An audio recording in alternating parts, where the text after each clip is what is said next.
Hello, everybody. Hello, and welcome, welcome, welcome, welcome. Hello, everybody.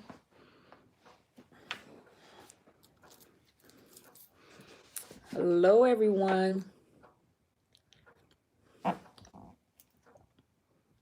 Hello, good evening, everyone. Hello, everybody. Welcome tonight. Hello, everyone. Hey there, Paul. How are you, sir? Welcome. Are you new to the channel, Mr. Paul? Hi, Miss Lizette. Oh, thank you. Hey, Mark Summers. How are you, sir? Hey, Telsha. How are you doing? Welcome. Thank you so much for joining me tonight. Doing well, yes. Well, welcome, Mr. Paul. Thank you so much for joining us. I'm so honored to have you here. Where's everybody from? You've been following? Thank you so much, sir. I am so honored. Thank you. Hey, Miss Cherie. Thank you so much, sir.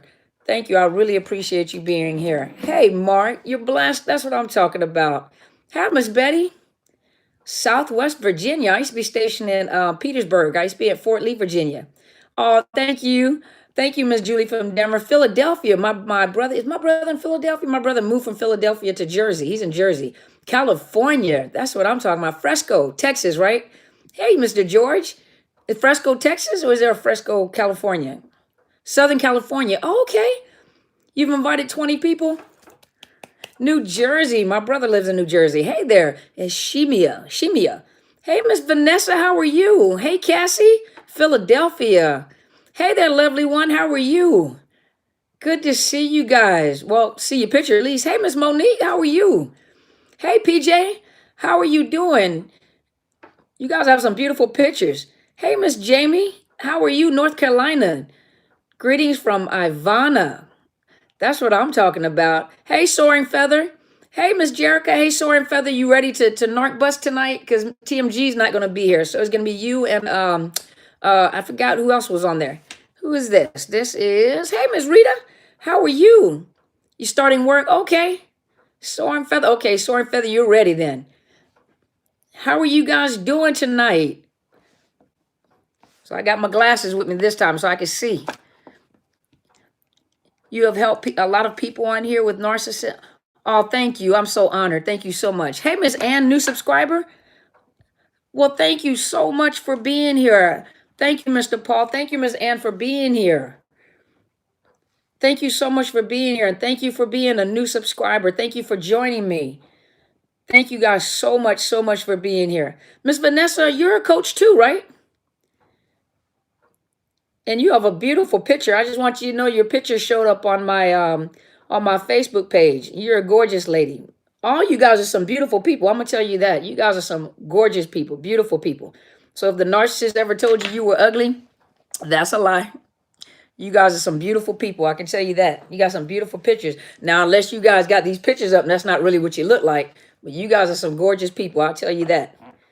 Thank you guys so much for joining me this evening. Let me get these cameras right because I'm looking at two cameras side by side. Okay. Let's see here. I think that should be good. Thank you guys so much for joining. Oh, thank you. I appreciate that. Miss Nicole, you haven't been hoovered yet? Well, that's a blessing. That's good. You don't want to be hoovered? I'm so glad you found my channel too, Miss Ann. I'm so honored that you guys would be here. Thank you so much for being here, you guys. We'll just wait a few more seconds, then I'll start talking before we start question and answers, okay? Because I just want to say a few things to you guys. Oh, thank you. I do look rejuvenated because it was my 34th birthday again, y'all, for the like fifth time in a row. Girl, of course I'm refreshed. How are you guys doing this evening? So before we get started, I just want to say a few things, okay? Thank you, Miss Nicole. I appreciate you. Oh, thank you so much, Mr. Paul. I appreciate you. Thank you, guys. Let me just I just wanted to say two or three things. You know, my two or three things are stretched out. So I'm gonna say two or three things before we start the question and answer, okay? And then I'm gonna open up for you guys to ask me whatever question you want to ask me. But I just want to say a few things. You know, I want to say some things of encouragement, you know, and talk to you guys for a minute. I was thinking on my way over, you know, back home. Thank you so much. Um, I was thinking on my way here, you know, what was I gonna talk about? Good evening. Definitely need the session tonight. Been co-parenting for the past 2 years and need a lot of and need every hold on every boost every so often. Thank you for everything you do, and you look absolutely elegant tonight. Oh, thank you so much, you guys. I appreciate you. Thank you so much. I'm so honored. So let me say this. I was thinking on my way here to get on camera 3 weeks, but learning since my final discard. Well, that's good. You make sure you stay no contact, Mr. Paul. Whatever you do, stay no contact. You're worth more than that. They don't have any value for themselves. They definitely don't have any value for you. So let me just say this real quick. Well, he probably sending the mail to your house because he wants you to say something to him. That's all. That's right, Paul. We're here for you. You got a whole community of most of these people are survivors. You know, you got a whole community of survivors. They know what you're going through. Let me say this to start off, okay? Before I start reading, because you know I gotta put my glasses on so I can read it. My eyes get tired real quick. And so I'm gonna try to stay on time too. Because I like to, you know, I can stay on here with you guys all night. And then after a while, you guys start fading off, going to sleep yourself. Um, let me say this. I'm just give you guys some words of encouragement, then we'll open it up, okay? First thing, let me explain to you guys, you know, most of you guys have been through narcissist abuse. And in narcissist abuse, I want you to think like this for just a minute. You know, everything, first of all, you know, the some of the most beautiful song. My mentor was just saying this the other day. You know, some of the most beautiful songs, some of the most beautiful paintings, some of the most beautiful things were created, and it came out of pain.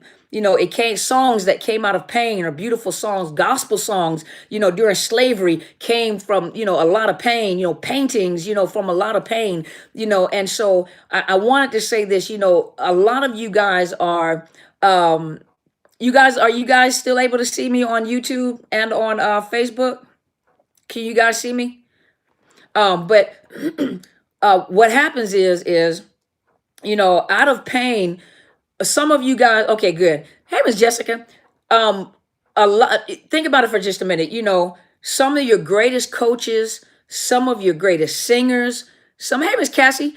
Some of your greatest singers, some of your greatest coaches, some of your greatest therapists. You know, some of those people, you know, like myself. You know, and I don't call myself the greatest. I just do the best that I can to help the people that are assigned to me. You know, you guys are on my YouTube channel and on other channels, but whenever I come, I take it very seriously because I've been where you guys have been.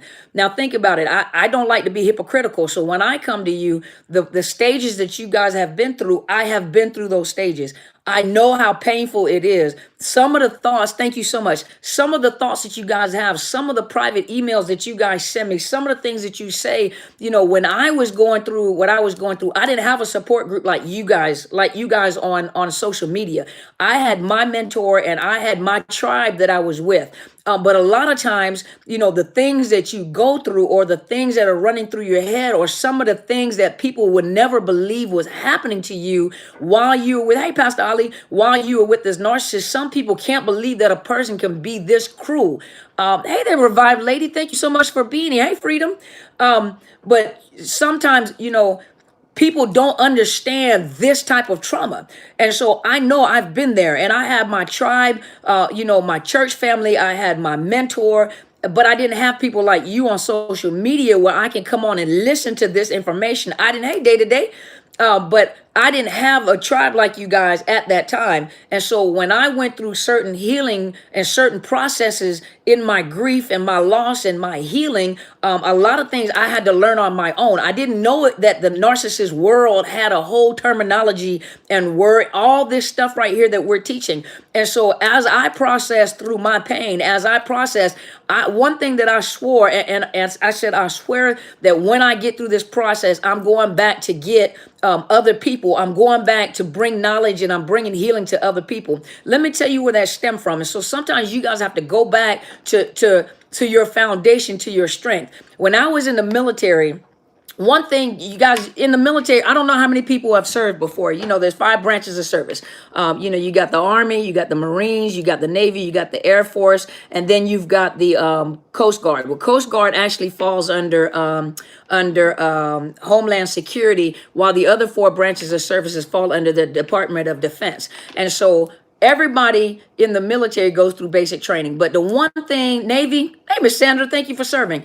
But the one thing that I knew, and this is just me, my personal experiences, and some of you guys that are African American or of other ethnicities, when you get into the military, a lot of times, as a woman, we're a double minority. So not only am I an African American woman, I'm a woman on top of that. And so I vow, because I've watched in the military, you get to see a lot of things that go behind the scenes. You don't get to see infantry, that's what I'm talking about. But a lot of things behind the scenes you don't get to see. And one of the things that most all of us know is that women are devalued a lot in the military, and they're not looked as equals to their males. Physically, we may not be able to do the same things, but mentally, we're able to lead troops, okay? And so one of the things that I vowed, because I watched too many women lay on their back, just keep it real, and use sex in order to get promotion through the military and make it through the military. And so especially if you are a pretty face or if you're a minority, you'll find out in the military, there is a lot of, sorry you guys,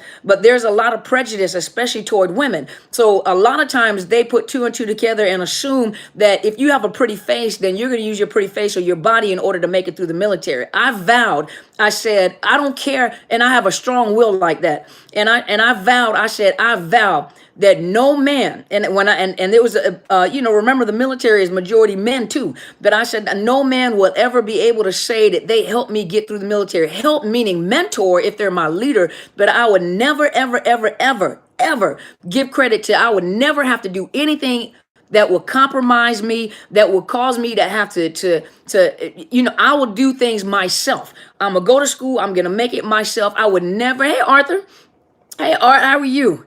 But I would never allow anyone to get the credit for what I did in the military. Everything that I did in the military, I did myself with mentorship. When I got to a certain place, I remember my sergeant major saying that when you get into the ranks of senior leaderships, it's a lonely place.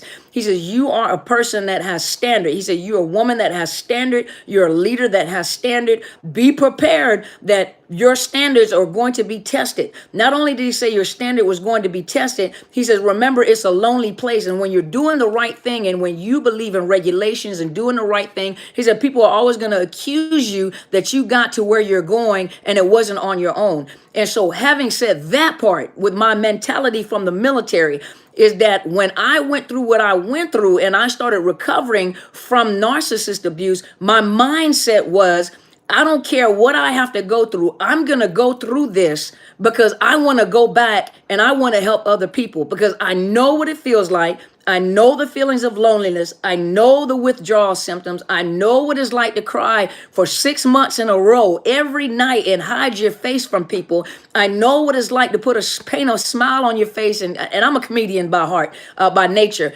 Thank you so much. But I know what it's like to have to put a smile on your face and tell jokes and get in front of people. And then I'm constantly in the public eye. So people are looking at me and I'm broken and I'm hurting. And so what I said was, I said, you know what?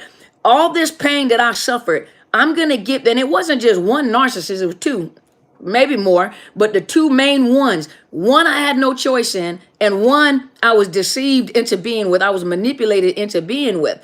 Well, probably 3, and one was long term. One was, I couldn't change my, you can't change your lineage. And then one, was I was tricked into. The one thing that I said is, I said, for every pain, for every tear that I cried, for every night, sleepless night that I have, I promise. And I'm a soldier at heart. I was a first sergeant. So I'm going to talk to you guys just like I used to talk to my soldiers. Okay. If you guys don't mind, I'm going to talk to you guys like I talk to my soldiers, and what I said is that the pain that I suffered, the tears that I cried, having to go through this process, I promise I'll go back and I'll make sure that I'll help as many people as I possibly can. Your greatest revenge is to recover from what you're going through and begin to educate other people about what you've been through. Because the more people you can educate, the more people you can let know of what has happened or about a narcissist, is the more people that have knowledge, which is taking more power away from a narcissist,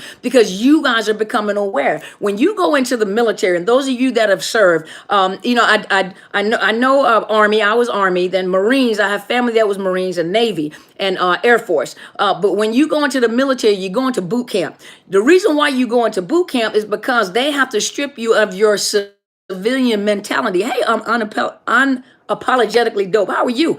But when you go into the military, the reason why you go through basic training is because they have to strip you of your civilian mentality. When you go into the armed forces, you have to think like a service member, meaning soldier, marine, sailor, airman, whatever you are, guardian, whatever you are, but they strip you of your civilian mentality. They gaslight you. If you believe it or not, they do gaslight you. They crazy make while you're in there, because they need to see how they need to put as much stress on you as they possibly can in order to train you on how to operate under the highest level of stress. When you go into the military, remember the military forces are there to fight what? Foreign and domestic wars. They deploy, but service members operate at the highest level of stress. When we train and we go do field exercises, when we go out and train, we train with the limited amount of sleep. We also go and we train with a limited amount of food. Now we eat, don't get it wrong now, because we bring our own hoagie bake. We bring our own food out there, but the limited amount of stress with the highest level of stress, the limited amount of sleep with the highest level of stress, days without sleep, and they train you how to operate at the highest level of stress. Because when you go into a wartime situation, you have to be able to operate under the highest level of stress and still be able to save soldiers, be able to command soldiers, be able to get soldiers commands. You have to keep it together, because they are depending on you to bring them out of war. They're depending on you to give them information at the highest level of stress without you falling apart. The way that I want you guys to look at this, and some of you guys are at different levels and different stages of healing coming out of this narcissist relationship, but some of you guys are actually still in it. I want you to think differently. Think like soldiers think like service members. You're in training, or you have been in training. You have been trained at the highest level of stress. The narcissist puts you under the highest level of stress. And the highest level of stress, when you guys come on, it lets me know that basic training did not break you. It did not break your mind. It did not break your spirit.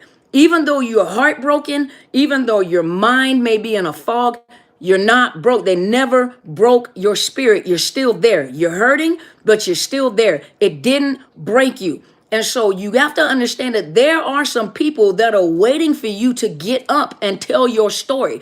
Think about it. Imagine, and we're going to take a pause when I say this. Imagine, some of you guys have emailed me, a lot of you guys have inboxed me, and you've told me what this program has done for you. Imagine had I never gotten up. Imagine had I stayed where I was. Healing comes when you make a choice to heal. It's the hardest decision that you'll ever have to make, because you probably have never been in a relationship like this. But you have to make a choice to get up and move forward. Because if you don't, that means people like us have to come find you in the forest. And so, hey, Michael. And then what happens is now I'm going to talk to you guys like I would talk to my soldiers when I was a first sergeant. We never leave a soldier behind. We never leave our comrades behind. And so you got to make it out, re-strengthen yourself, and go back and get the others that have fallen. There are people that have fallen, they're tripped and fallen, they're crying and they're falling, they're hidden in the woods somewhere. We need to go back and get them. And the way that we go out there and we go back and get these people, get our family members, is by getting up and healing. You have to make a choice to get up and heal. Get up again, and you got to heal. There are people that are waiting for you. I'm not for everybody. I only take care of a piece of pie. I'm one person. I am a limited commodity. Well, commodity. I'm a limited resource. There we go. I am a limited resource. I'm only one person. And so a lot of you, when you reach out to me and you want me to call you and interact, I wish I could do that. I wish I could. And the thing about it is, with therapists, the one thing that I train young therapists, I tell them there's something that's called, those of you guys that are in the mental health field, those of you in the medical field, those of you that are in the helping field, you have to understand that there's something called burnout. And there's also something called compassion fatigue. And there's also something called vicarious trauma. When you're dealing with people, and I'm a trauma professional, when you're dealing with people that have been traumatized and traumatized and traumatized, what'll happen is, if you don't watch it and you don't take a break in self-care, and you go in, you don't take a break back, because people never will stop asking for help. They need help, they're hurting. But if you don't stop and put boundaries up and give yourself a break, you will burn out, because you will start experiencing, that's what empaths do. You will begin to experience the pain of other people. Not only that, that's that vicarious trauma. You'll start experiencing the trauma. You'll feel like you're traumatized because you're listening to their stories. Not only that, burnout. Compassion fatigue is when you literally begin to burn out because you want to help so many people, you don't know when to take a break. You guys, occupational hazards, exactly. And you have to remember that, I wish I could help everybody. So that's why I dedicate my time, the time that I have, I set aside in my calendar. You guys, some of you guys, I can't reach out to everybody. I am literally booked. I have thousands of phone calls on my phone and thousands of messages, where I actually have to change my messages and I have to apologize for the delay in returning the calls, because of the fact that I have a wait list now. Hey, Gary. But I have to put people on a wait list to come into my office. And so I'm only one person with limited time. And so it's not that I ignore you guys. Absolutely not. But I'm a limited resource. And so what I choose to do is, in my schedule, I set aside the time to make sure that I put out information on YouTube. Do you guys know that the information that you guys getting, these classes, do you know how much you would pay for a class like this? And I'm not saying that, I'm not being arrogant about it, but do you know that the information that I give you guys is that on an academic level? I'm an academic. I am a doctor on an academic level. And so a lot of the information that you guys get, you're getting it on an academic and a therapeutic, well, on a psychological, meaning a psychoeducational level. And so because of the fact that I can't reach out and touch all of you, I wish I could call all of you guys. I wish I could, but then I'm not going to work. I got to support myself, but I wish I could reach out and talk to everybody. I wish I can help everybody individually. And so what I do is I dedicate my time to making sure I put these videos out for you guys, to make sure that you guys get information. Because if I knew how to get up, I had to get up. I had to make a choice. I had to get up and live again. You guys got to get up and you have to live again. You have to make a choice to heal. Some of you guys, you want to lose weight. Well, guess what? You can't eat that pommes frites. Pommes frites in Germany is pommes frites. You can't eat that piece of chicken. Let that chicken go.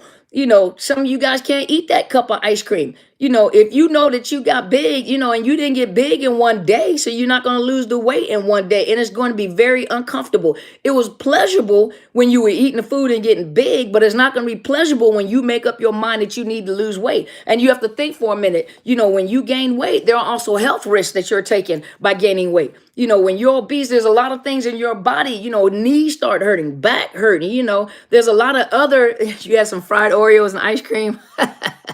You see?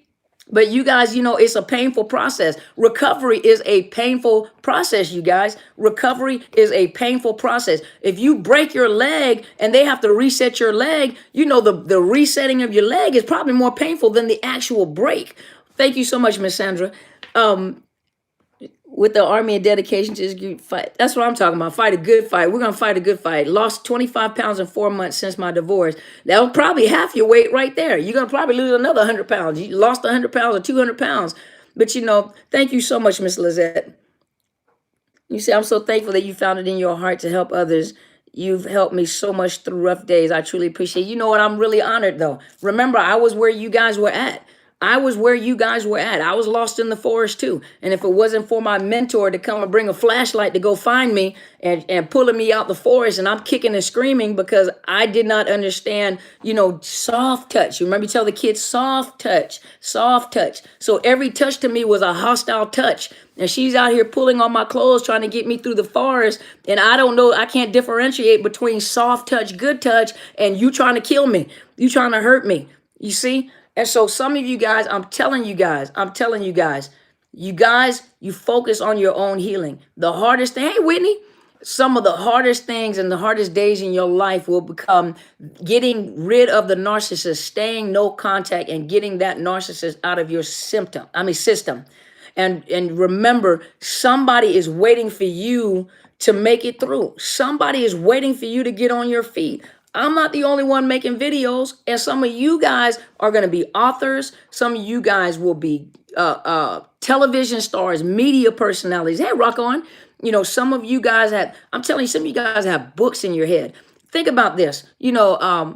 Anything you still, but Paul, you're not weak. Crying, what in the military is crying or pain leaving your body is a sign of weakness. No, hold on. Pain is a sign of weakness leaving your body. Crying is a sign of strength.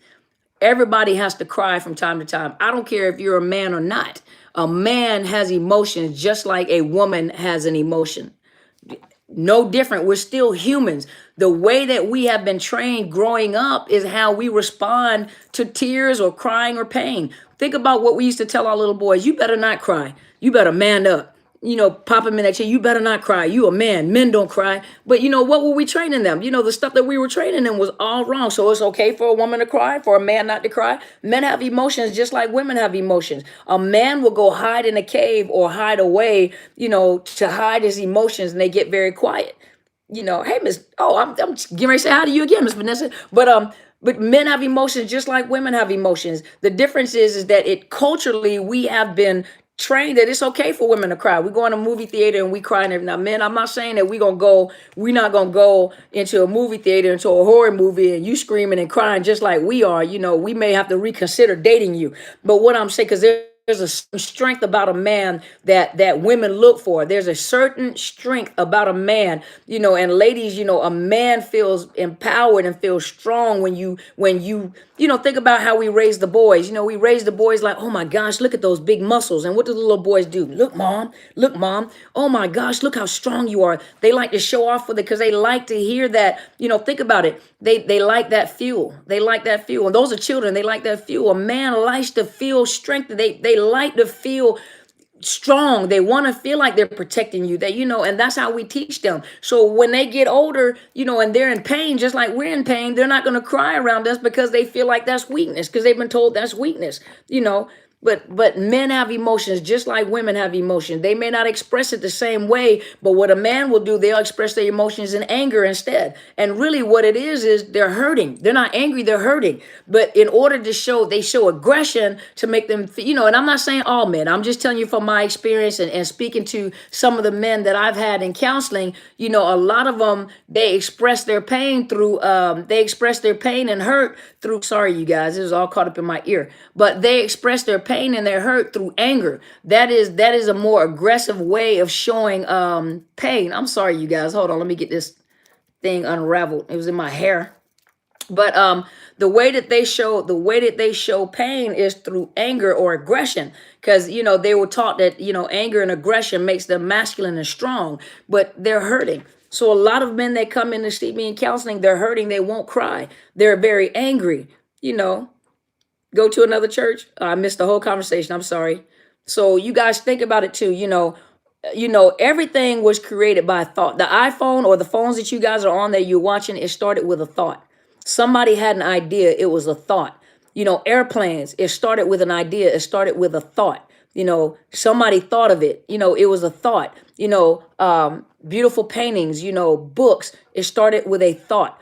And when that thought, got into your heart. You kept turning it over in your head over and over and over and over again until it got to your heart. When it got to your heart, it became a passion. It became a desire. And once it became a passion and desire, you started talking about it. And the more you started talking about it, the more you wanted to go do it. And then eventually you went and did it. You either wrote a book, whatever you put your mind to, you did it. Well, a narcissist operates like that.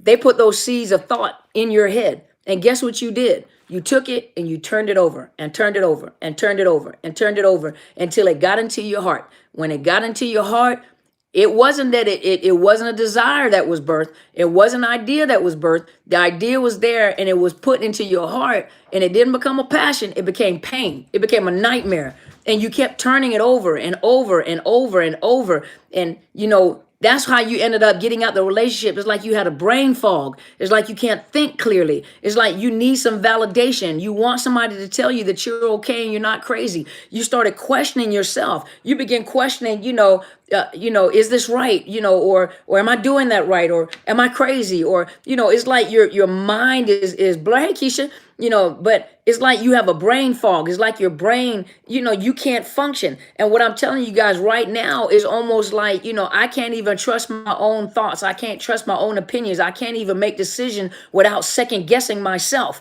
Well, you're second guessing yourself because that narcissist got into your head. And everything that was valuable about you, everything that was important about you, everything that you were progressing in, they took that and turned that around, and then they caused doubt. That's that gaslighting. It's that crazy making. And so you came out of the relationship doubting yourself. You came out of the relationship questioning yourself. You may have had a business before you met the narcissist. Now you're questioning even whether you should have the business or whether you're capable. You're even questioning whether you're attractive. You're questioning whether you're smart. You got 18,000 degrees, or like Bishop Jake says, you got more degrees than a thermometer, but yet you're questioning you're intelligent. You're a 4.0 student, a 3.89, you are cum laude, whatever, whatever. I mean, and you got stars and stripes at your job. You got plaques and all the wonderful things you did. You see people and all you're great, whatever. But now the narcissist comes to your life. Now you question that.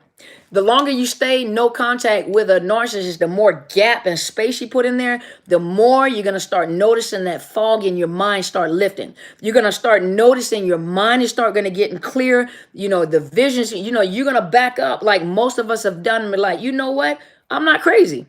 You know what? Some of you guys are getting that that epiphany now. But when you get out of there and the longer you stay no contact, the more your mind's like your sinuses. The more your sinuses start clearing up, but the more your mind start clearing up, the more your thoughts start clearing up, the more you begin to realize, I knew I wasn't crazy. I knew this was right. I knew I wasn't. You see what I mean? And a lot of you are now being educated. Now you're stepping back. It's like, how did I get into this? Hey, baby cakes. But how did I get into this? How in the world did I allow my mind to gravitate into? How did I get pulled? You were manipulated into it. You were manipulated into it. And when you got manipulated, you were tricked, you were bamboozled, you were hoodwinked, and you fell for it because you went in with your emotions. You didn't go in with logic. You went in with your emotions, full emotion, feet first. You weren't thinking at all. Hey, Just Queenie, you weren't thinking at all. You jumped right into it because it felt so good. That's why you got to watch your emotions. You can't just jump head first, with all your emotions wide open. Your emotions and your sex should be the very last thing you ever give to anybody. Anybody. You don't just go in the first house you see on the outside, you jump into it. Hey, SH. But the first house you see, you don't just jump right into it. You don't see a car and decide that's the car you want without test driving it or taking it, unless it's a brand new car, or at least do some research on the car, the gas mileage, all that. Can't go to another church and I'm a deacon. You know what? I'm so sorry, sir. I am so sorry. You know what? I don't even know what the conversation was, but I am so sorry, Mr. Summers. Ooh, excuse me, you guys. I just ate. But sorry about that. But so some of you guys jump straight into it, feet and emotions first. You can't jump into relationships emotions first. Nowadays, it's like a narc infestation. These narcs are coming out everywhere. Some of you guys told me you were married 35, 34, 30. I think the longest is 35 years. 35 years, and you're just discovering that you were with a narcissist. They were there all along, like they were hiding under a rock somewhere. And now that we're bringing light to this whole situation, and we're bringing out, the features and these videos. You watch these videos and some of the details, some of you guys are like, oh my God, I've been in a relationship with a narcissist. Oh my God, my mother father was a narcissist. Oh my, see, now that you're getting information, now that you're giving, you're getting the epiphany, the revelation. Now you're beginning to see what you were dealing with all along. But the more information we get out there, the more information we put out there, the more we're shutting the narcissist down, because the more knowledge you guys have, the more you can shut it off. Mr. Mark, I'm sorry, I didn't catch the question. Let me go back. Mr. Mark said, why do narcs always get away with everything? Because of the fact that we don't know we were dealing with a narcissist. They're the master of illusions. They're the master of illusions and masters of disguises.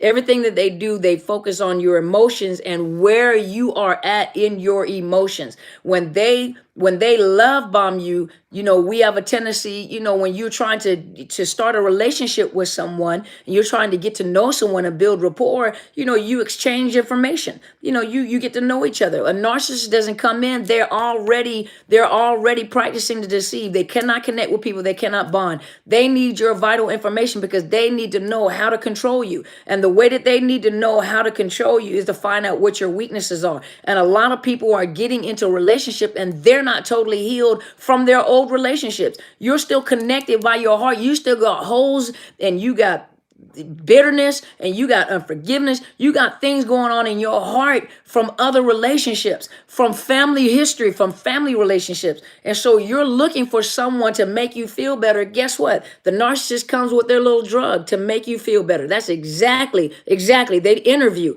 We're trying to build rapport and build a relationship. They're coming in to interview. They're coming in to find what your weaknesses are. Because remember, they see some strength in you. They see that you hold this position. And a deacon is a high position in the church. They see your position. They see, you may make money. You have friends. You're pretty. You got things going on. You're not late. They got things going on. You got things going on. And so they envy you. They don't envy you. They idolize you first because all that you have is something that they want for themselves. And when they get with you, they look for your weaknesses in order to throw that bait out for you to bite. Once you bite the bait and then they see the real you, see that you're a person just like anybody else, they immediately begin to devalue and hate you just as passionately as they loved you, because they want what you got and they can't get what you got. You got a beautiful personality. They got an ugly personality. How are you going to get that personality? How are you going to switch that off? They mirror you and they mimic you. And so they mirror and mimic you, and you'll start noticing they start talking like you. They start acting like you. They'll take your stories and make your stories their stories. And so, but it's easy to get away with it because we didn't know. Now we're beginning to know. Now we're becoming more aware. Now we're starting to watch. We're starting to listen. We're starting, that doesn't sound right. So yeah, they got away with it a long time because they're great pretenders. They're great manipulators. That's what they are. So, okay, so I said a lot. I've said a lot. So I want you guys to go ahead, ask me whatever question is open for question. You guys ask. I said a lot. I know I was talking a lot, but you got, master of deception. Exactly. So you guys ask whatever questions you want to ask, whatever you want to ask.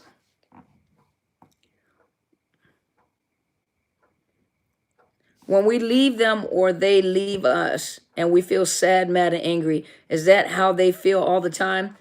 You know what? They feel envious. They're always angry. Jessica, they're always angry. They're disgruntled little human beings. I say human beings, but they're disgruntled individuals. They're sad. They're empty. And the only way that they can get fuel is by connecting with people. They connect with people as like an insulin shot. And that's the only time they feel any other emotions. And it's really not happy emotions. They're just elated. They got all that fuel in them like they're high. And then that fuel level goes down again. And they're just angry, miserable individuals. Miss Lizette said, he used to watch me all the time. Sometimes I would catch him staring at me with no expression. Very creepy indeed. He would try to sabotage me when it came to school by trying to make me late. Weirdo. Yeah, he's watching you to see what you do.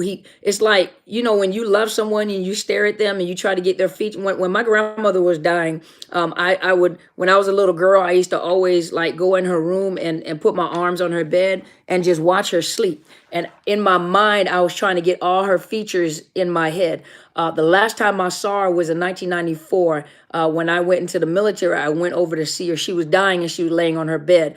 And well, she was in and out of her bed, but she was in her bed. So I did the exact same thing I did when I was a little child. I put my face, I was just watching her sleep. I knew what I was doing. I was watching her. I was watching her. Okay, you guys, come on, my narc busters. We got ridiculous folks on here. So let's remove these folks. Let's get these folks out of here. But yeah, you gotta watch them. They're coming on. I don't want them disturbing anybody on here. I don't want anybody to be disturbed by these weirdos that are coming on here. But but I knew what I was doing. I was looking at her and I was trying to, in my mind, I was trying to put all her features in my mind. Her blonde hair, her blue eyes, the way her skin looked, the way her hands looked, what her thumbs, I remember what her thumbs looked like, how she slept, how her voice, and so I was putting those pictures in my head because I wanted to remember that for the rest of my life. So if I did that out of love, imagine the narcissist is doing it because he's trying to catch your features to replicate those features.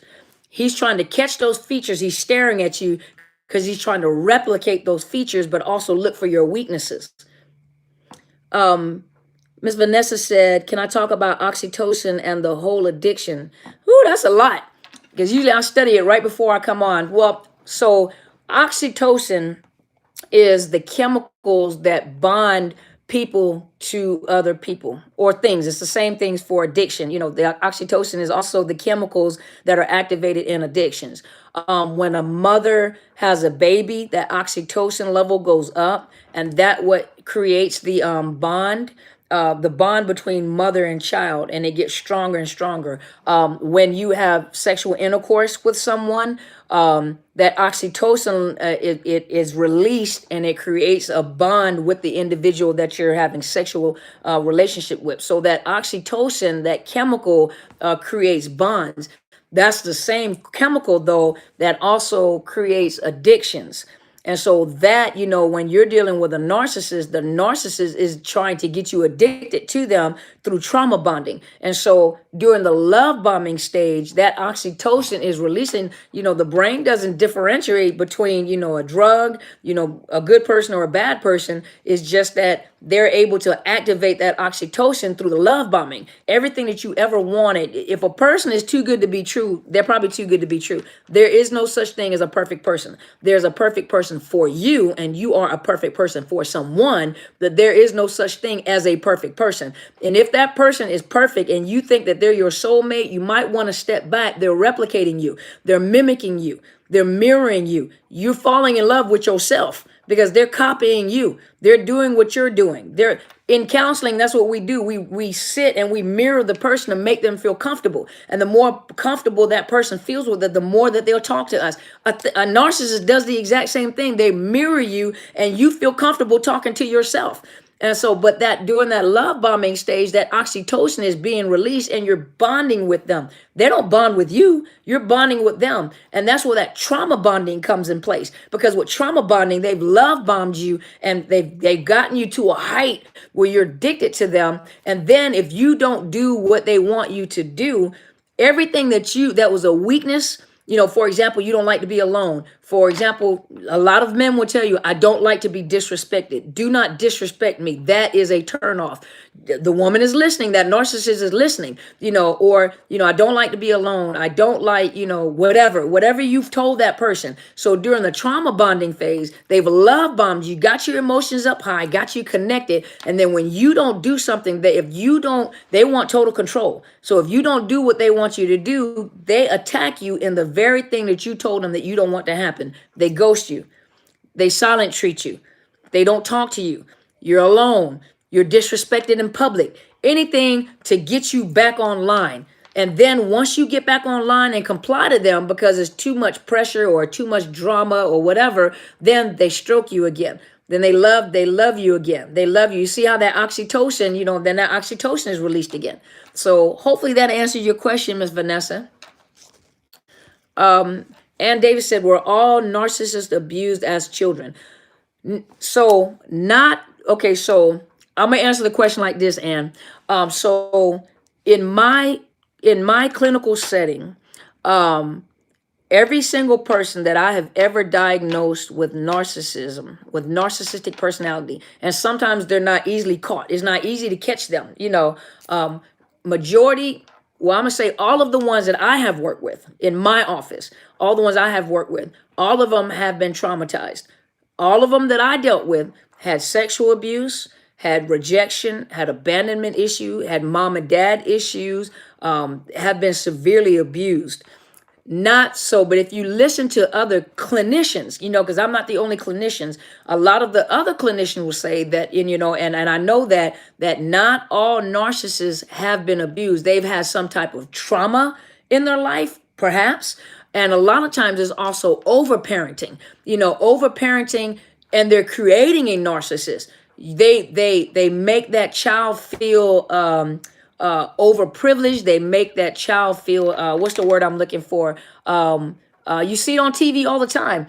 They make them feel like they can have whatever they want to. Money is no problem. You're smarter and you look better than any of the other kids. You're the best. You come from the best family. So you're creating a narcissist. You or even over parenting. You got parents that over parenting, they're over controlling, so there are different reasons. Entitled, that's what I was looking for. They actually make the child feel entitled. They put that on the kid and make that child entitled. Nancy, yes, Sandra, that was it. So they treat them like they are entitled, and so you can see some of these as they're growing up. They have this sense of entitlement. They have this sense of, and then they come up with these stories of how grand and wonderful they are and how less, but that was taught to them, that is a learned behavior then. So I do believe they've all been traumatized one way or another, because even overparenting, in that sense is also abuse, rejection, abandonment, overparenting. Hey, Lyd, how are you? Let's see, what did I miss? Myron. You said, Dr. Bryant, how do you deal with a spiritual leader that's a narcissist? I believe everything is done in decency and in order. If you believe that your leader, if you are in a church setting or if you're in a religious setting, and you believe that that leader may be a narcissist, if I were you, I would educate myself. And if that leader is all about themselves and controlling people and manipulating people, why would you sit under a leader that's abusing you? Why would you sit under a leader that is manipulating and abusing you? One of the biggest abuses that takes place is because people are hurting, and a lot of people are looking for, hey there. But a lot of people are looking for healing. So they're looking for healing, whether it's in a clinical side of the house. A lot of people are looking for healing spiritually, and they depend on their spiritual leaders to bring them information to help them heal. If you are under a spiritual leader and you're more hurt than you are, there's a difference between my spiritual leader is my mentor. And when she corrects me, and I'm one of her leaders, but if she corrects me, it hurts me because I don't want to displease her, and of course I don't want, because when it comes to YouTube, she's helping when it comes to clients, she's helping when it comes to other people as a leader. And so when she corrects me, the correction hurts. When you got to chastise a child, that hurts you just as much as it hurts a child. So we always say, but at the same time, if when that leader corrects you, or when that leader, the correction hurts.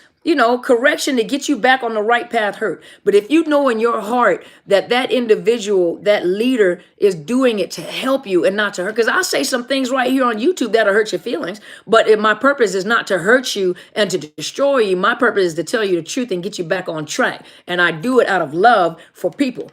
So if your leader is not doing something out of love for people, or out of love to help you, then you need to question, their motives. Because if every time they say something to you, you literally feel destroyed. You don't feel like, well, dang, maybe I need to look at myself. But if a spiritual leader is abusing you, and when you get around them, it hurts. And the thing, I mean, when I say hurt, I don't mean hurt in correction. I've done wrong. Let me get myself together. But hurts to a point where you feel less than, you feel devalued, you feel, I mean, the only thing that I can tell you is that you may want to go find another spiritual leader, because if your spiritual leader is destroying you and not building you up in the military, when you get into the military, everything in the military is planned, and they've been doing this for years. They tear you down. They tear you down, your civilian ways of thinking, but they don't leave you there. They tear down your thoughts of what because you have to think like a service. You have to think military. Military is all about team and leadership, and it's not about it's about us. We're going to do this together. It's a fight we're doing together.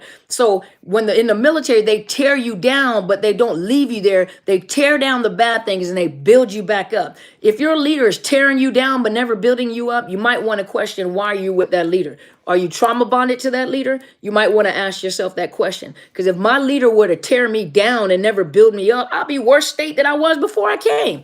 And so what was the purpose of me staying there being abused again? So some of you guys are being abused. You might want to question why you're there and what the motive is. The motive is all about them and getting control. You might want to, exactly. It's not according to the gospel. That's right. Let's see.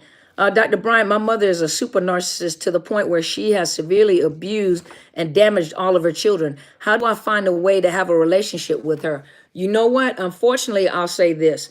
The hardest thing about being in a relationship with a parent is that you've known them all your life. And so a lot of times what a narcissistic parent does is they obligate you to be there. You're my child. I've done this for you. How can you do this? We're family. I can't believe, blood is thicker than water. But let me tell you this. Sometimes it's healthier to cut your family off. If you got toxic family member and sometimes you got to handle them from a distance, love them from a distance, send them a card. When you talk to them, you get elevated. You start getting anxious. You start getting, it's like if they, because there are some parents that tear up their kids, and you just said it, they tore up their kids, so your best bet, sometimes you have to go no contact with your own family, because if they, hopefully that answers your question, Mr. Myron. Let me know if that answered your question, okay? But even with family members, sad to say, my mom is mom. Do you like what? You know what? You need some therapy yourself. But even with family, sometimes in order for you to heal, you don't stay in a relationship, even with your own family. I'm sorry to say, even with your own family, sometimes you have to, you really have to, you have to reconsider, are you being damaged? Are you being hurt in this relationship? Are you being hurt in the relationship? And if your family is mistreating you, even if your mother or father, sometimes you may have to cut your own toxic family members. It's like drinking poison every day and you never heal. Okay, good, Mr. Myron. Thank you so much. Mr. Mark says, she seems like she hates me so much, but she started seeing someone else and she act like she's so happy. And she says she's really happy now. She respects him, but never respected me. Mark, don't believe that. Don't believe that. Go and watch some of my videos. Everything is a show. Everything is a show. Mr. Mark, narcissists are not able to bond to people. They don't have empathy and they do not have compassion. They do not have the capacity to bond. Go watch some of my videos and I'll talk about that. There's another video that I did, Mr. Mark. It says, is illusionist. And so because of the fact that they know that you're watching or it's going to hurt you, what they'll do is when they love bomb, they'll make it look like to you that I'm going to do everything with this individual that I didn't do with you so I can hurt you and stick that knife in further. But trust you me, the same miserable people that they were with you is the same miserable people that they are with the new supply. And what they do is they love bomb them. And what they do, they know that you're watching. So they'll do things like take them on vacations that you wanted to be, buy them cars you wanted, if they're tight. I know one lady was telling us, well, the new supply that the narcissist got with bought him some gold jewelry. And on top of that, she said he didn't like gold. He likes silver. He'll do like a ring or a bracelet, but he doesn't believe in, he just doesn't like jewelry. So the new supply bought him a gold necklace. So what he did was is he made sure he took a whole lot of pictures on social media to show that gold necklace. But after a while, she says, after a year or two, you didn't see the gold necklace there anymore because the narcissist didn't like gold, you know? So, I mean, something as simple as that. So, Mark, trust you me, Mr. Mark, trust you me, that they're not happier with the new supply. It's a show because she knows that you're hurting. And so what it looks like that she's respecting this new supply, it's just a show, and it's a matter of time that her mask is going to fall off. You have no idea what's happening behind closed doors. It's just a show. They can't keep the facade up for very long. The mask falls off, and they go right back to their old ways. Tigers don't change their stripes. You know, tigers don't change their stripes. They don't change. They cannot change. Clinically, you know, reading studies and all that, we know a personality disorder cannot change. You can't change a personality choice. No medication, there's no counseling. They're not going to change. I've heard some researchers say, you know, with this type of therapy, you can bring down this and you can work with and you can bring them awareness. And those clinicians and those researchers are being played because all they do is take that information to use that against other people to make them stronger at their game. That's all. They don't change and they won't change. So Mr. Mark, really, is as painful as it is, and I know it is, because it appears it was probably your wife or something like that. As painful as it is, really, it's a blessing in disguise that you got away, because these people, and Mr. Mark, I also recommend to you, because you are a deacon, my mentor is Apostle Helen Sadler. She comes on YouTube. She just created her YouTube channel, but she's always been on Periscope. She's always on Periscope on Facebook. And under the YouTube channel, she's under Helen Sadler, Destiny Helper. If you actually go on my YouTube page and you go under the community tab, if you look there, I put a link there. Her name is Helen Sadler, Destiny Helper. If you look for her on Facebook, she's Apostle Helen Sadler. She is the presiding prelate of Into His Chambers Global Ministries. She has several ministries and churches under her, and she mentors and counsels a plethora of leaders within the church, outside the church, of other churches. She has leadership under her. She's well known in Africa. But Mr. Mark, because you are a man in ministry, I also recommend that you subscribe to my mentor's channel. It is Helen Sadler, Destiny Helper, under the YouTube channel. Just go under my community tab and you'll see the link there. Subscribe to her channel. She comes on Tuesday through Saturdays, but she's live all nights. Whenever she comes on, she's live. You can ask her whatever you want to ask her. I bring information from a clinical standpoint, and she brings, Mr. Mark, right there, Andrea W. put Helen Sadler, Destiny Helper. It's on the screen. But she comes on Tuesday through Saturday. She's live. I only do live on Sundays because I pre-record during the weekdays. She's live Tuesday through Sunday, and you can ask her whatever you want to ask her, especially because you are a man in ministry, and you are more than welcome to ask her whatever question you want. That is my pastor. That is my mentor. That is my life coach. And I have been with her almost 13 years. She is a woman of integrity. She's a businesswoman. She is a senior pastor, a leader over many people. And you are welcome to ask her whatever question. And for those of you, I know we all have different belief systems. A lot of you are not Christians, and I respect that. And the same thing that she says, you know, she does not force you into converting you or anything like that. You take the principles of what she's saying to give you an idea of the spiritual aspect of narcissism. And so you are welcome to go to her page. Please do, Mr. Mark. You can ask her whatever questions you would like to. I stay on the clinical side of the house, and then I partner with her because she handles all the spiritual side of the house plus her own ministry. And so when you're dealing with narcissism from a spiritual aspect, I leave that to her, and then I deal with the clinical side of the house. And on top of that, you'll find many other topics if you go to her Facebook page that will help you in leadership as well. Nat, you love to watch your videos too? That's awesome. So I'm so glad. I am so glad. PJ, you too? Awesome. That's what I'm talking about. Okay, Revive Lady, Dr. I have 10 years protection, yet the dude moved near me. Now I think Narc is planning revenge. If I were you, I would go to the police department, Revived Lady.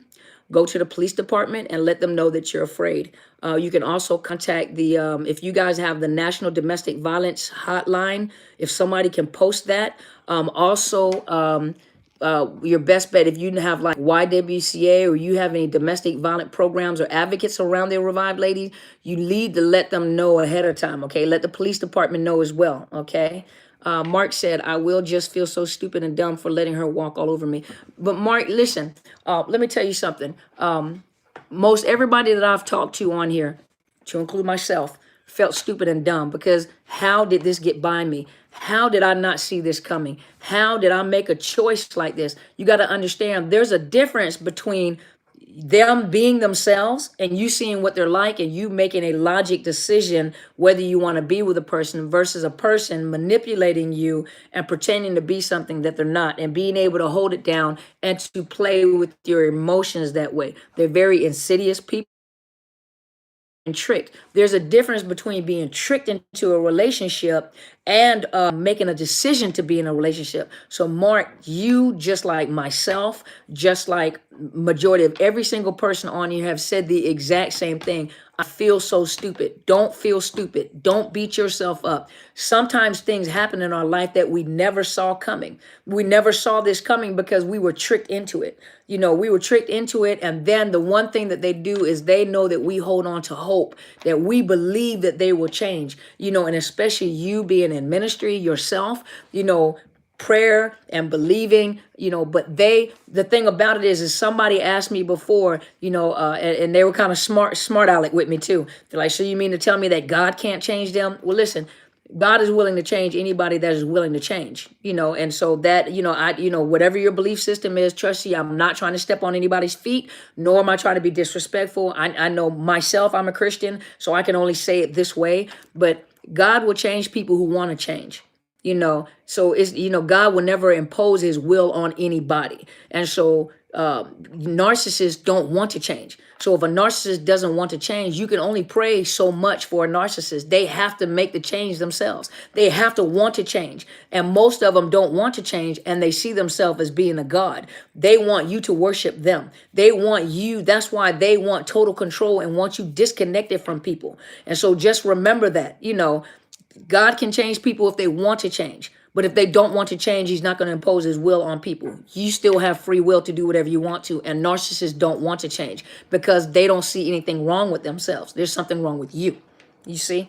So not to impose my belief on anybody. I'm just telling you from what I know. And I'm talking to Mr. Mark Summers, who is a deacon in the church. And so I just wanted to say that as well, sir. And hopefully that has helped you. But please, whatever you do, go over to my mentor's site, to her YouTube channel. And when you ask her questions, you can ask more in depth in reference to, you know, the spiritual side of the house. And especially because I do not run a church. She does. She has oversaw churches for years and years and years. And so leadership wise, she is a destiny helper and she is a mentor to leaders within the ministry. And so I hope that helps you some, Mr. Mark. But please don't beat yourself up because all of us have been there. Don't beat yourself up. You can't beat yourself up over something that you did not have a choice in. You were tricked into something. It's different if you were given the real facts. You know, if a narcissist showed up the way that they really are, most of us wouldn't have chose them. You know, and if you would have chosen them, you'd been sick. I would have flew you into my office and talked to you personally. I would have FaceTimed you personally if you purposely made a choice like that, knowing how they were. But they don't show up.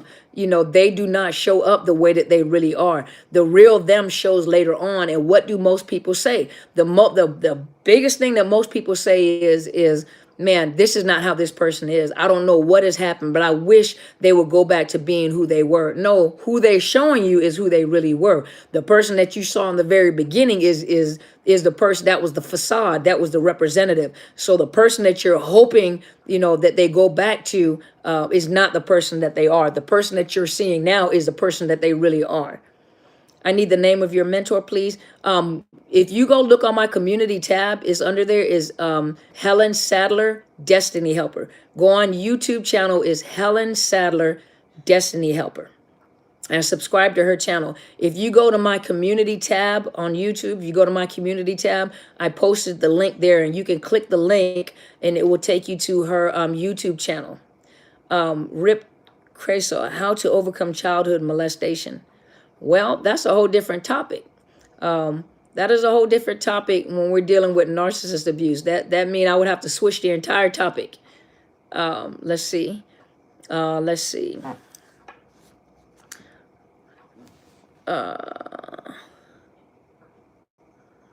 So Shelly Bell said, that's what I've been saying. I left 51 years of narcissist world. Mom, 2 ex-husband was secluded. I walked out, and I walked out alone. So how is that better than staying just so I have people in my life and let them abuse me then? Because I don't know how I'm going to do this by myself. I watch your YouTube, and I don't know what that says, and everything I can do on my own, but I want to talk to a human being. I'm not going to make it through alone after 51 years. I was surrounded and walking out left me alone. They did the same thing to me. Shelly Bell, if you go to Psychology Today, go to Psychology Today on Google and look up counselors in your area that take your insurance. And look and see, look for trauma professionals. Look for a trauma counselor. So look on Psychology Today, and you will find counselors in your area that what can provide you with trauma care. So you got to understand, you know, I'm trying to bring you guys out of a victim's mentality. You know, you've been in a relationship with narcissists for so long, and you come out with a victim's mentality. You do. I can't do this alone. I need you. Well, I'm only one person, you know, and there are other coaches too. So I'm just one person, you know. And think about it. You're going to say that to a lot of people, you know, and I know that you're hurting, but you got to go look on Psychology Today. You're going to have to connect with a counselor. You have to connect with a counselor. Just see on Psychology Today, you can look up in your area, and it'll come, especially if you're looking like trauma professionals. Look up trauma professionals, those that specialize in trauma, and see which ones accept your insurance, you know, to get connected, okay? Miss Sandra, you said your question got deleted? I don't think so. Hold on, let me look. Miss Sandra.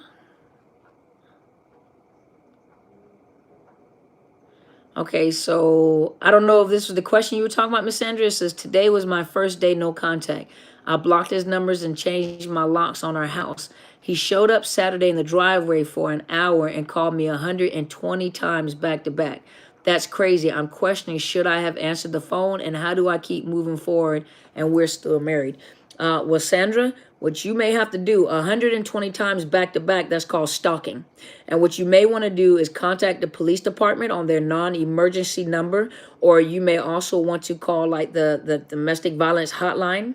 You go look on Google for the National Domestic Violence Hotline, or go to your local YWCA or anyone that deals with domestic violence, because when they call you 120 times back to back, that's called stalking. And then what you may have to do, you may be able to go through the YWCA or whatever other domestic violence program, because what I need to do is I need to start posting on my community tab some information for you guys. So when you're needing some information on like resources, especially like what you're talking about, what I'm gonna start doing is start posting in the community tabs some information. So when you guys are asking for certain information, I have it posted already. But yeah, what you may have to do is you may have to file a no contact order. You may want to use your local YWCA, and that may help you in expediting a divorce if you're going through a divorce, if you're going through or you're gonna be seeking a divorce. So hopefully that was the question. I hope I answered that. Okay. Eva Peterson, is this a Hoover? I parallel parent with the narc. He's acting as if he truly cares about how I am doing and wants the best for me. Is this a Hoover? Yep, that's a Hoover. Or is he being genuine? Girl, okay, hold on. Let me get myself back professional. Girl, that's a Hoover. He's Hoovering you. That's how he love bomb you. He messes with your emotions. He triggers your emotions. Are you emotional? Did you see me? He's messing with your emotions. So now you're questioning whether he's genuine or not. That's what got you stuck in the trauma bond in the first place. That's called a Hoover. That is a Hoover. You don't parallel parent with him. You're co-parenting versus counter-parenting. He's counter-parenting you. You mean well, he means the Hoover. Till death do us part. Go watch that video. Till death do us part. That's a Hoover, Eva. That's a Hoover. Okay, let's look. JW, you wrote 10 pages about the abuse I've been experiencing for the past 3 years.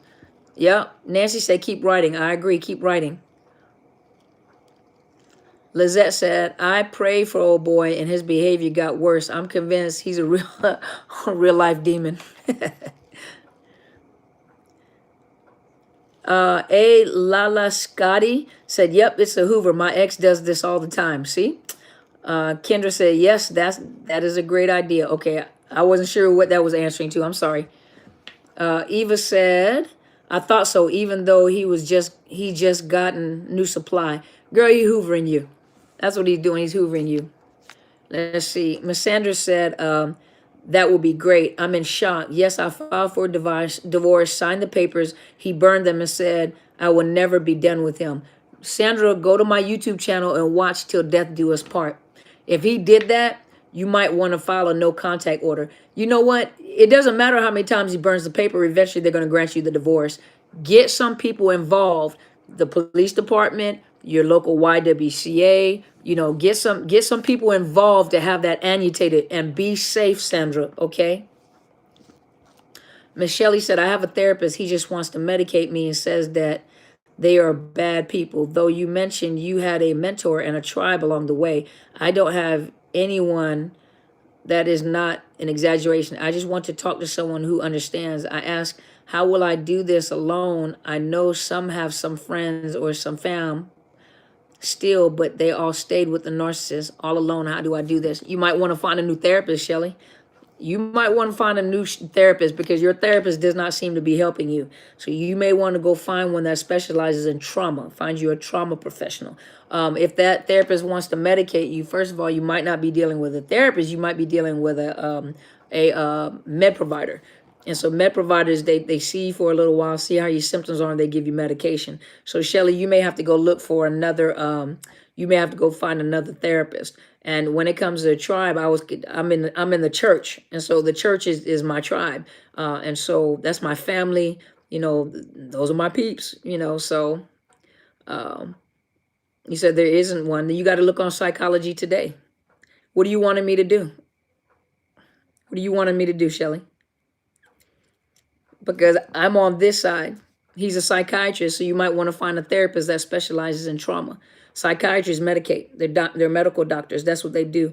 A lot of times they're trained to do therapy, but they do symptom management. And so he's treating your symptoms. You have to go look on Psychology Today.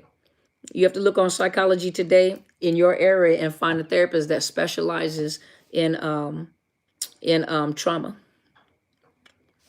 Miss Sandra, I answered your question? Okay, let's see what's over here. Let's see. Revived Lady said, judge did not fall for the narc story, sentenced him to 10 years. Good. And JW said, we go to court Thursday for the order of protection hearing. Good. Okay, good, Miss Sandra. Let me know what happens, okay? Let's see. Great idea about posting resources, I meant. Oh, okay. I wasn't sure. I was like, I didn't know whether to say anything or not. So I'll start, what I'll start doing is when I go to the office, as I get resources, I'm going to start posting the resources in my community pages for you guys, okay? Ann Davis says, why do they hide behind religion? Well, answer this question, Ann.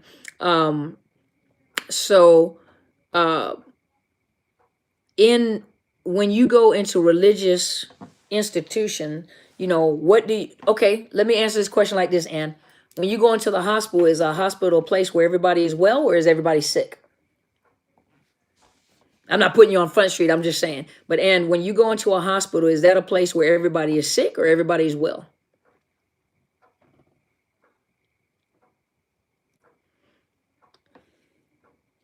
Give me just a minute, Christine. Let me answer, where's she at? Let me answer Ann. SW said, because people don't question religion or God. That is true. When people go into a religious institution, they're assuming, because most people do go and they're hurting people, they're hurt. And so they're trying to find answers, whatever your belief system is, they're trying to find answers and get the pain to stop, right? And so you go in believing, I'm sorry, you guys, I'm getting all caught up in my jewelry. But so you go into these religious institutions with your mindset on the people that are leaders within a religious institution are there to help you get beyond your pain. And so you have to think, for a narcissist, this is the biggest fishing tank where they can fish for as many empaths as they want to. It's free range for them. They're free range. And so they have all access to any and all people or fish, that they want. And most people that are in there, they're in a position, those leaders are in positions of power. And so people that are in position of power are admired by the people.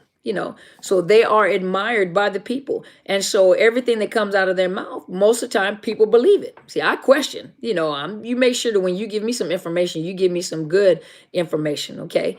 But they're in a position of power, and so the people that are coming in are trusting everything that comes out of their mouth. And so, but that is like the biggest place for a narcissist to thrive, because people are looking. And remember Jim Jones, he went in, and I think he started off right, and it ended up going wrong because all the people really started focusing their attention on him as a leader. So it was easy to mislead them because they trusted the leader. They trusted that the leader would do right by them, would do right by them. So it's easy to hide, because you're dealing with broken-hearted people. You're dealing with very broken-hearted people. Let's see. Let's see if I missed anything else.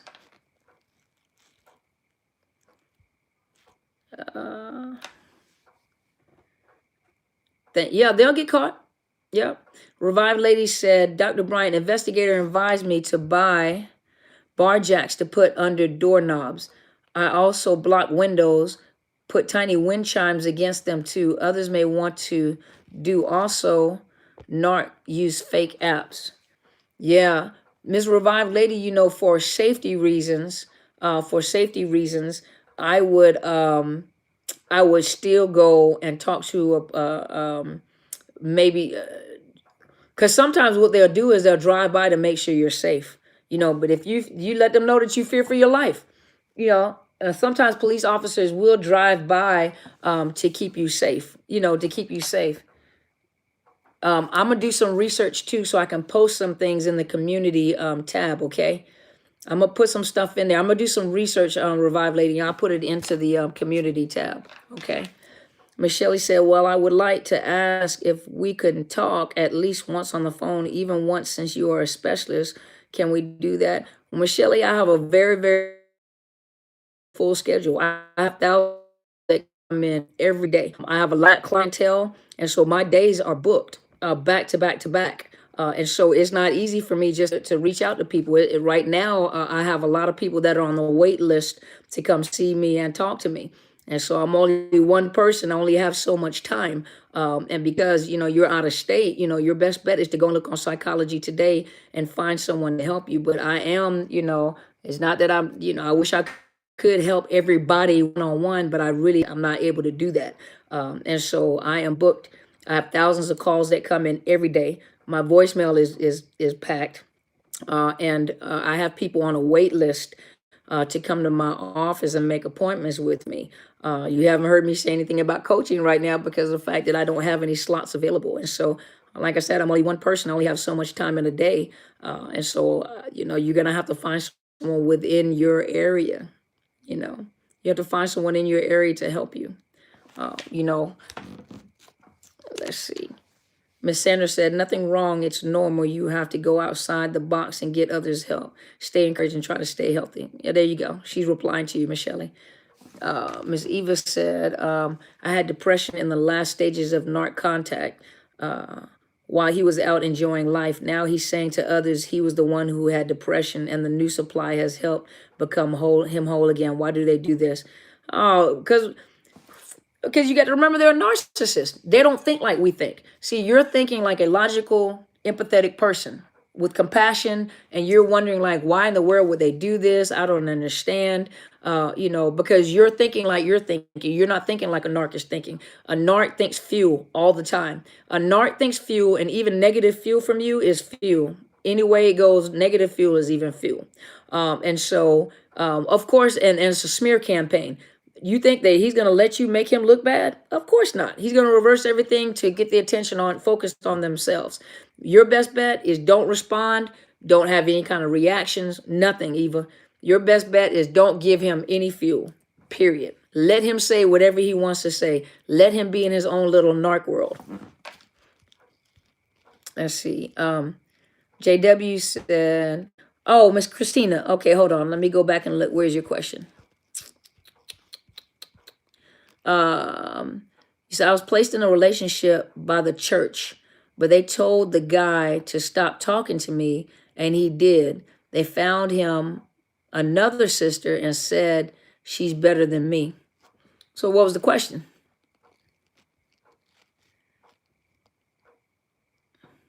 So what was the question, Christina?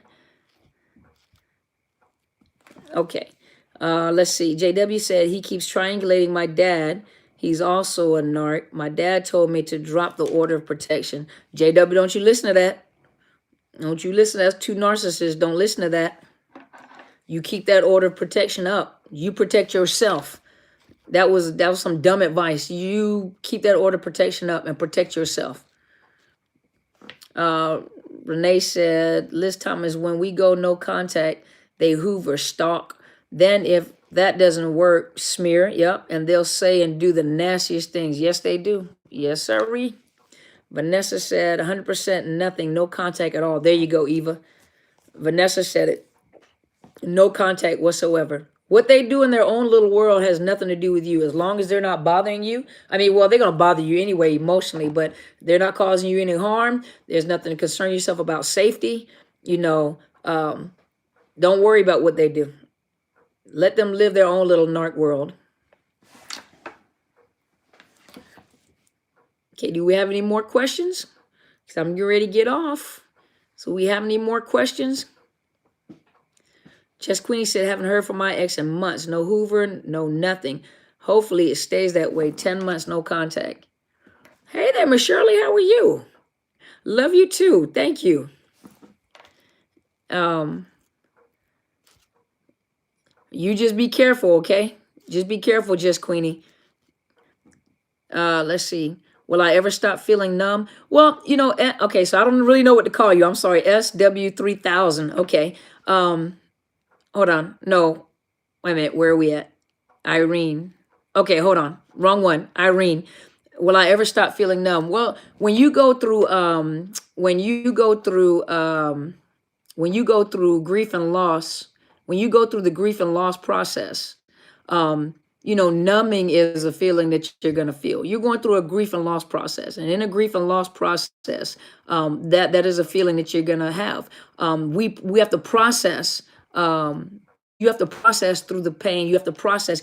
Irene, go look up, and I'm going to post this in my link too. I'm going to make sure I put this in there for you guys. Go look up the 7 stages of grief. Some people go by the 5 stages of grief, and some go by the 7 stages of grief. The 2 last ones are usually the recovery part of it. But if you go through, and each one is, everybody doesn't go through all 7 stages. Everybody doesn't go in order. And sometimes you may go back and forth. What you want to do is go find out where you are in the grief and loss process. Sometimes you'll make it through, you'll process through one, and then you'll go back to another one that you've already been through. And so, but that's all, within a year or so, that's where you're going to, well, for narcissists, when you're coming out of a narcissist relationship, sometimes your grieving process is longer. And especially if the relationship has been longer, it may be longer and more complicated. But you have to find yourself on there and process through it. You process through it, okay? Christina Love said, I live in Alabama. This is a Hebrew religion, and he was proving each other. And during Passover, All single women go on stage. I asked, do I need to? They thought I was being, oh, well, I don't really know a lot about the Hebrew religion. Um, and what you were saying, you were asking them, do you need to go on stage during Passover? Do you need to go on stage? And you ask if you had to. And so they assumed that you were being promiscuous or that you were, you know. So what's the question? Can I comment on substance of misuse in narcissism? What about substance abuse? Some of them are addicted to drugs. You know, I'm not sure how to answer that question. Some of them are addicted to drugs. Um, uh, let's see.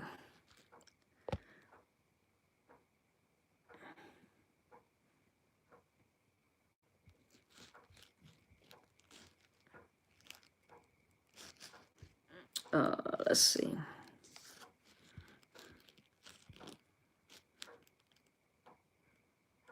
Okay, some of these questions are coming really fast. So Sandra said, so is no contact negative fuel? They don't know what to do with no contact because they're not feeling anything from you. So it drives them, it upsets them because they don't know where you are. The no contact is giving you space to heal.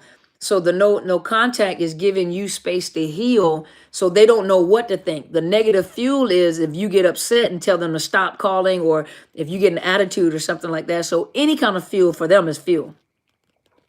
Mark said, my wife can't go more than 3 or 4 days without calling me. Why do they do that? Even though she says she doesn't want me. Go watch the video that I did till death do us part, and you'll find out why. If you were a good supply, but go watch till death do us part. Y'all, I have like 100 and something videos on there. A lot of the questions that you're asking, a lot of those are on my videos. But Mr. Mark, if you go look till death do us part, you'll probably figure out why she's doing what she's doing. JW said, my narc told me to kill myself after I got my certificate for suicide intervention. He is an evil devil, and you better not listen to him either, okay? Christina, you said that was it. They turned everyone on me and everyone stopped talking to me. That's called a smear campaign. He was smearing you, that's all. Smear campaign. And it's easy to do it in a religious, especially if you're a really strict religious organization. Yeah, they're able to. Hey, Matthew. But yeah, especially in religious organizations, especially you have very strict religious organizations, it's easy to smear you and it's easy to turn religion against you, and they'll do it too. That's for you, Christina.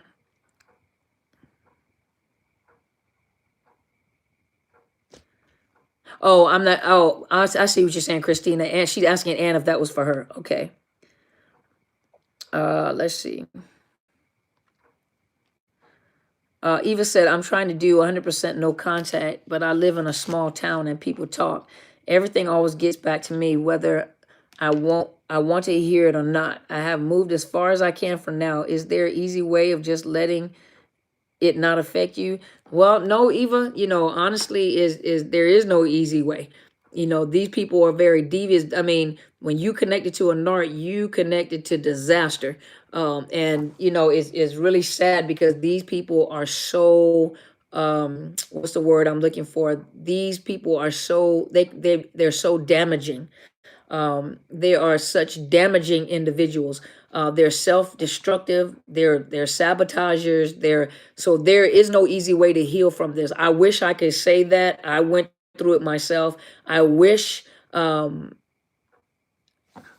okay, I'll go back and look. But I wish I could tell you there was an easy way, but there's not. That's just like having the flu. There's no easy way to get out the flu except letting it run your system. You can get medicine to make you feel more comfortable.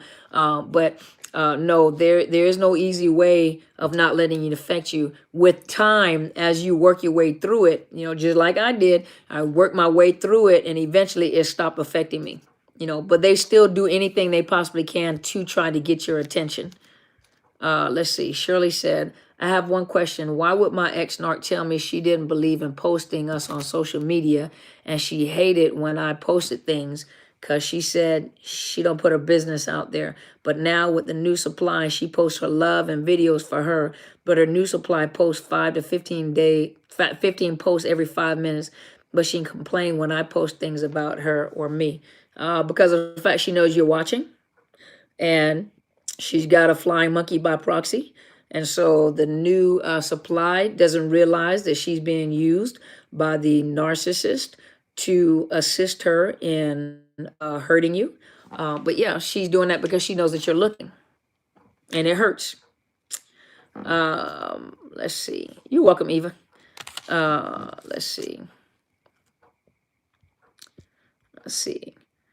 Christina said, they told me I will never get married and be single forever and no one want me. They placed him with someone else and called her Glitterfoot and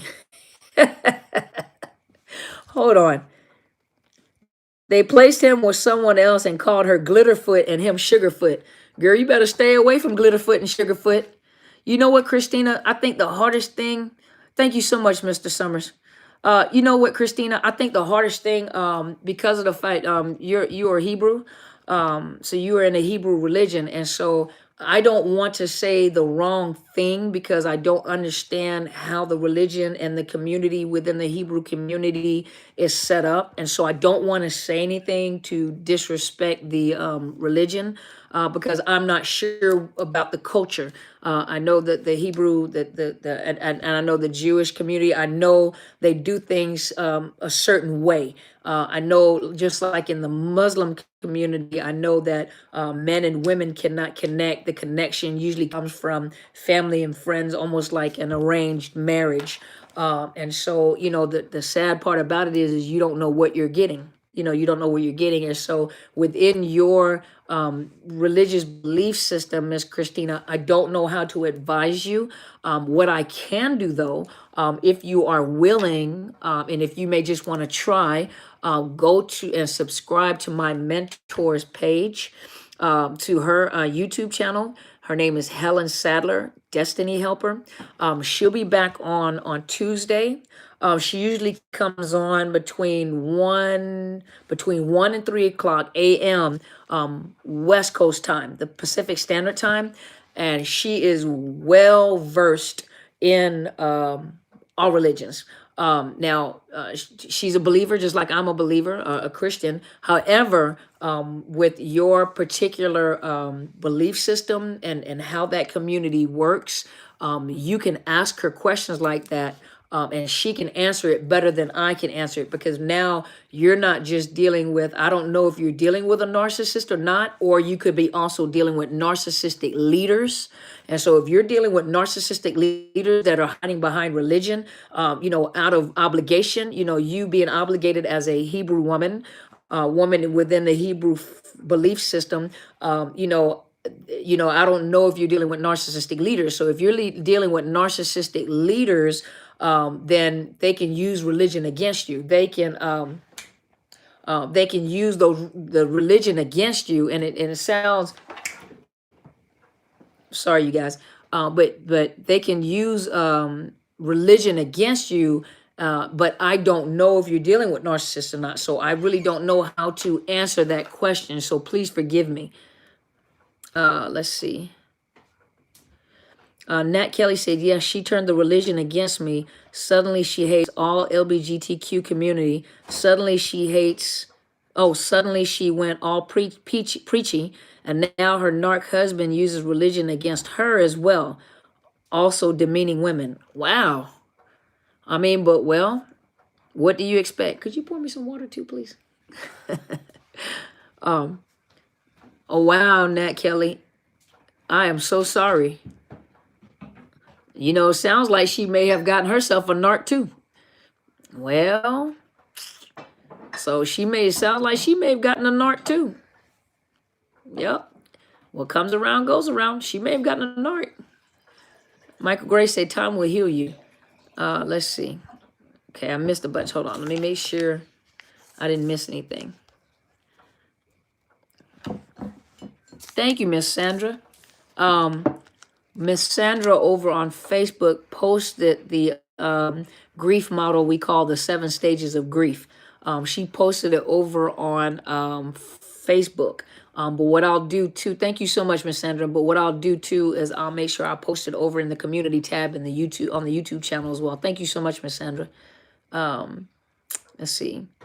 Miss Ann said, if you're leaving a marriage or relationship with a narcissist, keep it to yourself. Yep. Yep. SW said, I'm sorry, narc is short for narcissist. Yeah, it is.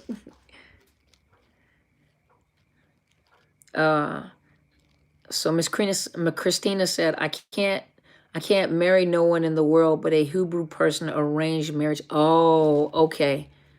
Okay.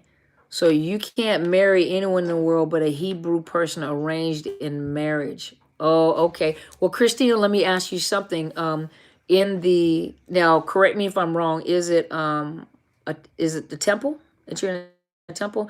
Are you like where you are? Now correct me if I'm wrong if it's temple. Like the elders that you are under, are you with this specific group of individuals?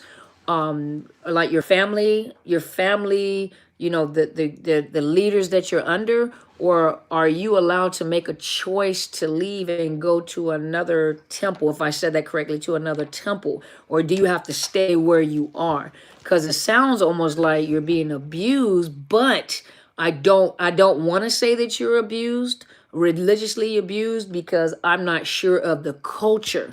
Because if you are Hebrew, I'm not familiar with the culture, and I don't want to say anything to offend or disrespect the Hebrew culture or belief at all, because I'm not familiar with the culture. So I don't want to say anything, or, because there are some where we as a Western civilization may look at how other countries or other beliefs, how they conduct the way that they conduct business within their religious arena, and to us we may judge it as being abusive, yet for them that is norm, that is how culturally they do things. So I do not want to say anything to disrespect your culture and your belief. And so I'm not sure, I mean, being that you are a woman and you are there at that temple, are you allowed to go to another temple, or is it family wise you have to stay there? Yes, they're narcissists. Yes, they tell everyone who leave not going to get kingdom and going to burn forever. Oh, so you're not allowed to leave where you are. So okay, so you admit that they are narcissists. Okay. um um uh I don't know what to say. Do Miss Christina, are your leaders, they're rabbis, right? Under the Hebrew, they're rabbis, correct? If I'm right, they're rabbis. So you're not allowed to leave where you are. You have to stay. You're obligated to stay where you are, correct?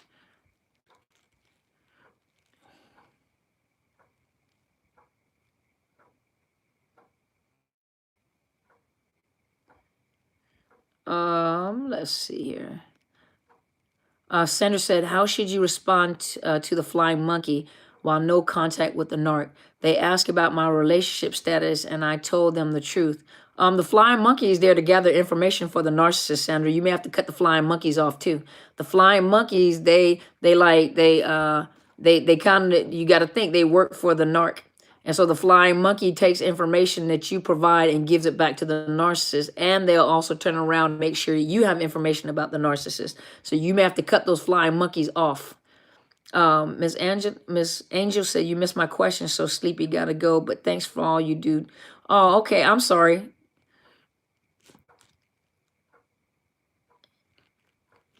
Okay, let's see. Christina said, other can leave, but they keep a close eye on me. They keep the commandments and the New Testament, Old Testament. They believe in the laws, and the man gets everything. Oh, okay. Okay. So do you operate out of the Torah? Do you operate out of the Torah? So it's under, when you say Hebrew, it's under the rabbi and all that. So others can leave, but they keep a close eye on you. So others can leave. So why can't you know? And just question, no disrespect. So why can't you leave? Ann said, I could care less what he said about me to anyone. I walk with my head up. My family and friends love me, and I'm not looking for anyone's approval. Good job. Good job, Ann. Shirley said, "Do narcissists have specific picks of who their flying monkeys are?" Yeah, those that are available and willing to serve them. Those that are good sources of fuel to make them feel empowered, to make them feel, that they're loyal to them. The most loyal ones to show their loyalty. Absolutely. All right, you guys. So Miss Christina I'm just gonna wait for Miss Christina's answer, and then I'm gonna get off, you guys, okay? So I stayed on a little longer. Christina said, I had everything and the brother had nothing. 31, still virgin, and he's 25 years old. Oh, so you have to stay there. So you do have to stay. Question above. Did I miss a question? Eva said, I was the first long-term relationship the narc has had. Will this new supply be expected to be at the standard of abuse I put up with? If so or not, is it bad to feel sorry for the new supply and what they will go through, or should we just not care? Well, Eva, I'm gonna tell you this. What you endured, you were the first long-term relationship, so you were the primary supply. And so, good night, Miss Melanie. And so the standard of abuse that you put up with is a standard of abuse he's going into in the new relationship, even though she doesn't know it yet. Because remember, he's love bombing, so his mask has not slipped off. But the level at which he left you is the level at which he's going in, and she has no idea. There's nothing wrong with feeling sorry for her. Yeah, you feel sorry for her, but there's nothing you can do. There's nothing you can do. You don't want to involve yourself. You don't want to say anything. She's gonna have to find out for herself. Hopefully, maybe she'll find videos like this, and learn about narcissism. Yeah, you feel sorry for her because she's gonna get it worse than you got it. Trust you me, she's gonna get it worse than you got it. Miss Christina said, I used to think just punishment because I lied and told them I was 27. I looked so young. Oh, okay. Miss Christina, good night, Miss Ann. Miss Christina, I would suggest to you, because in this area, because you are Hebrew, in this area, I'm not well versed, because I don't know everything about the Hebrew religion. And I'm just about to get off, Jamila. But Miss Christina, so I'm not well versed in the religion and the culture. So please forgive me because I can only give you answers based off of the clinical aspect, because I'm not well versed in the Hebrew side. But what I can tell you is, if you go to my community tab, my mentor's name is Helen Sadler, Destiny Helper. She's on Tuesday through Saturday, and she comes on live. And so you can ask her whatever question you want to ask her. She's very well versed, and she can, hey, Miss Clara, I'm getting ready to get off. Thank you so much, Miss Nancy. But Miss Christina, just subscribe to her channel. It's Helen Sadler, Destiny Helper. And when she comes on live, just hit the bell so you can hear the alert. So when she comes on live, you can hear her and you can ask her whatever question you want to ask, especially some of the questions that you were asking me, okay? Because I can give you a lot of answers dealing with clinical, but when it comes to the religious side, I'm not that versed. And so she can answer those questions better than I can, okay? First guy I ever talked to, I was scared. Okay. Yeah, go on her page, okay? Yeah, you super late. But yeah, go to her page, okay? Go to her page, and when she comes online, you can ask her whatever you want to ask her, okay? So Eva said, okay, she was a friend and it hurts to know she will go through it. Thank you so much. You know what? But Eva, you're free. That's all that matters. You're free. And, you know, it's sad to say that she's going to go through it, but she's going to go through it. I guarantee. Thank you so much, Miss Clara. Why don't the new supply believe the primary supply? They're stupid. We were the first and went through it. It's not your job to prove it to them. I don't waste my time trying to prove nothing to the new supply. That is not my problem. That is not your problem anymore. Leave it alone. Let's see. As Ms. Vanessa said, my heart goes out for both of the women in the ex life. I honestly don't wish this to end. Me neither. You know, me neither. But that is not your problem. You've gotten free. Stay free and stay clear. Stay out their business. I went through it for 9 years. Can't imagine it being worse than, yeah, it is going to be worse. Good night. I'll see you next week too, Mr. Michael. Well, at least I'll read you next week.